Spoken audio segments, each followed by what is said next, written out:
So part two of this video on Busroot, I'll just quickly talk about asset utilization, line speed, and energy. So previously we spoke about the production progress tracking, the real-time tracking of the workstation, so that we understand what they're working on, how much they've produced, getting some OEE metrics on that. The next part of this is kind of productive time versus non-productive time. So again, we can automatically monitor the machines to understand where they are in terms of adding value to the production process, which is a little bit different from the OEE metrics that we saw earlier, which is based on cycle time. Cycle time is part to part, whereas when we're looking at productive versus non-productive time, we're looking at the actual amount of time that the machine is spent running and adding value to the manufacturing process. So that's what asset utilization shows here in kind of a heat map form. Again, this is example data, so it's not going to look, it's going to look slightly regimented in terms of automatically generated data, but this is just giving you an idea of what this chart can look like for customers. So green represents the machine being 100% utilized.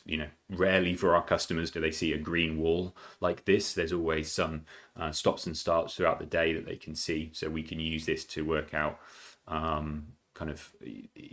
they starting a bit late after a shift break, or at the start of the day, at the end of the day, are they stopping early, between kind of changeovers of parts. And this is what we can see here, mocked up in this CNC 1 and 2, is essentially, in the case of a CNC, this is the way we operate with a lot of customers, is we're monitoring the and-on light of the machine, and the and-on light generally links directly to whether that machine is actually being utilized, it's actually in operation.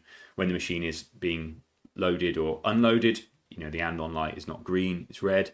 And then only when the machine is actually running does it come up as green here, and that's what we're reflecting here. So you can visualize now the changeover times of the machine, and you can see this line here on CNC1, this might represent a completely normal operation.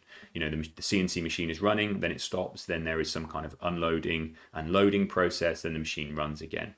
So it's typical for this CNC machine, for example, to reach a kind of productive percentage of 65%, just because the amount of time that's spent loading and unloading the machine, where it's not actually running and adding value.